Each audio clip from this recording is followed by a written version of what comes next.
Tanguay électronique, en première ligne.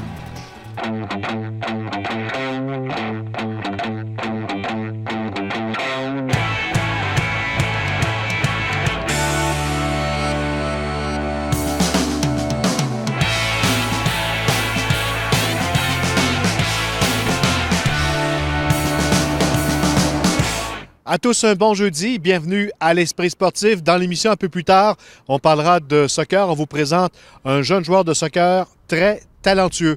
Mais d'abord, on parle de football car c'est samedi après-midi, ici au PEPS, qu'aura lieu ce fameux match tant attendu entre le Rouge et Or et les Carabins. On attend près de 18 000 spectateurs pour cette rencontre qui pourrait déterminer évidemment l'équipe qui terminera au premier rang et qui aura l'avantage du terrain pour les prochaines séries.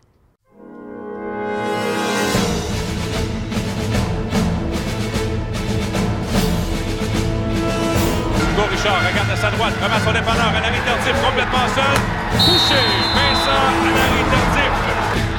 Et on vise le tout pour le tout vers la zone des buts. Passe de toucher. Glenn, on dit toujours que le dernier match est le plus important, mais avant d'arriver au dernier match, il y a d'autres matchs importants. Ça en est un en fin de semaine. Oui, en effet, je pense que c'est vrai qu'il faut jouer ce match-là. C'est le match le plus important pour nous de la saison. C'est lui qui a un enjeu vraiment sur la première position. Je ne sais pas qu'on prend absolument rien pour acquis pour des prochains matchs après ça, mais si on veut rester dans la course, il faut gagner ce match-là. Et en gagnant ce match-là, ça nous met en première position. Et il va rester à contrôler nos émotions et jouer un bon match contre Concordia. Mais avant de penser à ça, il faut absolument finir notre préparation pour le match de Montréal. Et je pense que les choses vont commencer bien. On a un bon focus, une bonne concentration pour nos joueurs et on est très contents de où on est présentement. Donc passe de Hugo Richard et la passe est captée par Breton Robert. On s'attend encore à un match serré comme la plupart des matchs entre les deux équipes. C'est deux très bonnes équipes, deux équipes qui se connaissent très très bien. Je pense que c'est important. Je pense que c'est certain que ça devrait être un match encore serré. Je pense que c'est tous des différents jeux qui peuvent faire une différence. Je pense que ces jeux-là se jouent sur une poignée de jeux, peut-être 5-6 jeux qui vont faire la différence dans ce match-là. Contre les Carabins, c'est tout le temps un match excitant. C'est la rivalité, on le sait.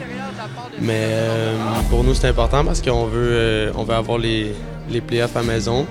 On veut gagner, tu sais. Si on est des compétiteurs, c'est ça qu'on veut. Puis ça va être un match excitant, puis on le sait, puis on aime ça. Êtes-vous meilleur que le 9 septembre, là? Ben, je l'espère. Sinon, on a un problème. Avec toutes les semaines de foot qu'on a eues, on est mieux de s'être amélioré parce que c'est ça le but. Tout au long de la saison, c'est progresser pour arriver fin prêt aux séries. Dérobade de Hugo Richard, cherche un receveur. La longue passe maintenant vers Breton Robert. Et c'est capté! Une chose qu'on a travaillé beaucoup sur nos protections, sur nos couvertures de passe, on avait un petit peu de difficulté, notamment au milieu de terrain. Donc on a vraiment travaillé sur ça, pas nécessairement pour Montréal, mais ce qu'on devait corriger pour le reste de la saison. Donc pour notre but, c'est de progresser chaque semaine. Et le match contre Montréal nous a exposé certaines choses qu'on devait travailler. On a vraiment continué à progresser pendant toute l'année. Surtout, ça a été flagrant après notre deuxième match contre McGill, ici à la maison. Là, c'est là qu'on a vu, surtout en défensive, qu'on a vraiment progressé. Puis c'est ça qu'on vise, nous, c'est vraiment de progresser à toutes les semaines. Je pense qu'eux autres aussi ont progressé, mais là, c'est de voir c'est qui a progressé le plus pendant la saison. Hugo Richard s'avance. De jouer devant près peut-être 17-18 000 spectateurs en fin de semaine, est-ce que c'est avantage au Géant? On ne peut pas dire que c'est 7-0 déjà, mais c'est avantage?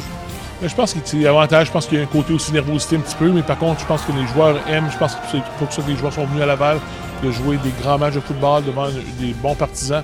Et je pense que j'aimerais croire que ça va les aider et non pas les rendre nerveux, mais j'ai un petit côté un petit peu des fois de vouloir en faire un petit peu plus. Donc c'est de s'assurer qu'on fasse notre job du mieux qu'on peut, pas essayer d'en faire plus, juste du mieux que tu peux. Le gros géant de l'Université Laval, champion de la Coupe Dunsmore contre les Carabins. Victimes de l'an départ, les remparts ne s'en sont jamais remis, encaissant un revers de 5-1 aux mains des Voltigeurs de Drummondville au centre Marcel Dionne mercredi soir. C'est la première fois de la jeune campagne qu'ils subissent 2 défaites en autant de sorties. Rapides et mieux organisés, les Voltigeurs ont rapidement imposé un rythme que les Diables Rouges ont eu à peine à égaler, en route vers leur 3e échec seulement du calendrier régulier. Le gardien des Remparts, Derek Baribeau, a tenté, bien malgré lui, de limiter les dégâts. Le grand portier a fini sa soirée avec 31 arrêts, faisant face à 14 lancés au cours d'une troisième période où ses coéquipiers ont fréquenté à répétition le banc des pénalités. Olivier Mathieu avait inscrit l'unique but des Remparts de Québec en deuxième période. Le nouveau venu, Luke Kirwan, 20 ans, qui en était à son premier match dans la LHJMQ, faisait partie du trio partant en compagnie de Mathieu Boucher et Louis-Philippe Côté. La troupe de Philippe Boucher retrouvera les Voltigeurs vendredi soir sur la glace du centre Vidéotron. En accédant au plus prestigieux circuit de golf féminin, la LPGA, la golfeuse professionnelle de Québec, Anne-Catherine Tanguay, est consciente qu'elle est plus que jamais un modèle pour les jeunes qui débutent dans ce sport. C'est à l'âge de 12 ans qu'Anne-Catherine avait débuté son beau parcours en joignant les rangs de l'Académie de golf Fred Colgan. Pour moi, c'est important puis de pouvoir motiver les jeunes. Puis je me dis, cette opportunité-là pour moi d'aller jouer sur la LPGA, c'est une opportunité pour moi d'aller partager ma passion avec le plus de gens possible. Puis autant que ce soit dans les tournois de la LPGA que les jeunes filles au Québec, tu sais, si je peux les encourager à ramasser un bâton de golf, puis d'aller jouer, puis de commencer, puis de découvrir ce beau sport-là, parce que c'est tellement un sport extraordinaire, tu sais, autant pour la famille, avec les amis. Donc, j'espère vraiment que ça peut les encourager, puis je leur souhaite vraiment de vivre ce que j'ai vécu. Après la pause, un jeune joueur de soccer de Québec qui réalise tout un exploit.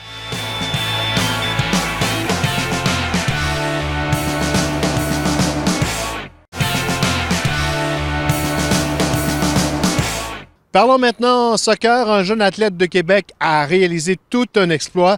Il représentera le Canada lors du prochain Mondialito à Barcelone. Il s'agit du championnat du monde de soccer, mais chez les juniors. Son nom, Alessandro Martinez Hébert. André Martin nous le présente. Il n'a que 10 ans.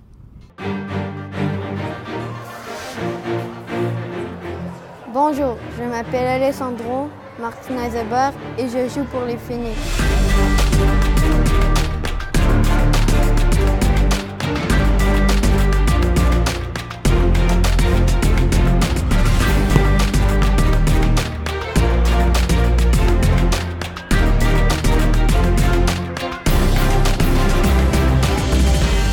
Alessandro, à quel moment tu as commencé à jouer au soccer?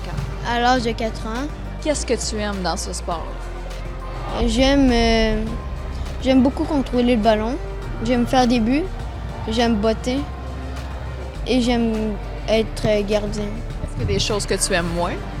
Oui, être à la défense. Pourquoi c'est le soccer que tu aimes? Parce que mon père a joué semi-pro, fait que ça m'a donné la passion de jouer au soccer.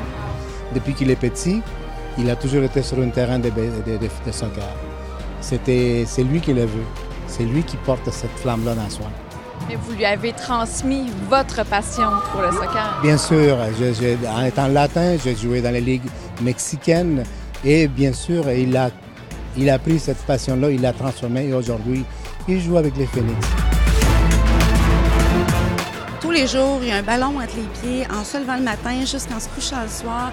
Alors, la persévérance est là, le talent est là, puis c'est lui qui fait sa chance aussi, il le développe, puis il travaille fort, il est à l'écoute des coachs.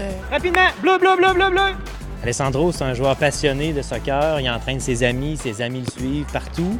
C'est un joueur qui veut, il est toujours motivé. C'est sûr qu'il se démarque beaucoup avec gardien de but.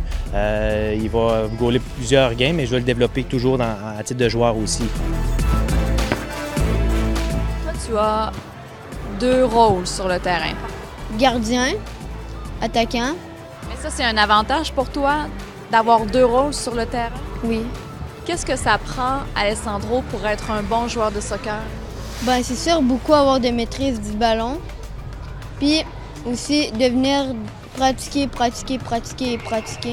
Beaucoup. En la persévérance? Oui. En as-tu, toi? Oui. Tu as un gros défi qui s'en vient bientôt. C'est quoi cette compétition-là qui va avoir lieu à Barcelone? C'est une FIFA qui se joue à Barcelone, mais juste pour les enfants. C'est pas les adultes qui vont jouer là-bas.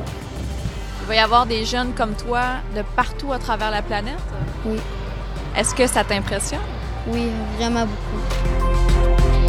Comment tu as fait, toi, pour être sélectionné pour aller au championnat du monde junior? On a fait un camp de sélection pour aller à Barcelone. J'ai fait tout de mon mieux. J'ai donné mon 300 %. J'ai été choisie. Alors, chaque dimanche, je monte à Montréal pour aller pratiquer. À Montréal, tu es avec l'équipe avec laquelle tu vas aller à Barcelone, c'est ça? Oui. Parle-moi de ton entraînement là-bas. Ben, c'est sûr que 2 heures de temps d'intensif à faire des exercices. Après 1 heure de match, mais ça apporte beaucoup d'affaires. Est-ce que tu as l'impression que tu es en train de devenir un meilleur joueur? Oui. Être le seul de Québec à aller à Montréal à chaque fin de semaine, c'est beaucoup de persévérance. C'est une fierté aussi pour toi? Oui, une très grosse. C'est un engagement pour les parents aussi? Oh que oui, on est très engagés. Là. Disons que ça prend pas mal de notre temps.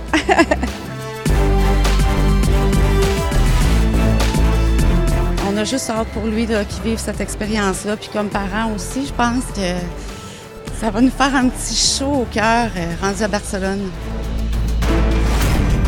Qu'est-ce que vous lui souhaitez pour Barcelone? De vivre le moment présent, puis tant mieux s'il arrive avec la médaille d'or. S'amuser. Dans tout sport, il faut s'amuser. Si on est là juste pour jouer puis performer, s'il n'y a pas de joie de le faire, c'est différent. C'est une corvée. Il faut s'amuser. Tu as seulement 10 ans. As-tu des rêves à long terme dans le futur? Oui, d'aller jouer professionnel avec le Real Madrid et avec Barcelone. Ou avec l'Impact de Montréal. Qu'est-ce que tu vas devoir faire pour réaliser ça? Pratiquer. Je te souhaite bonne chance. Merci.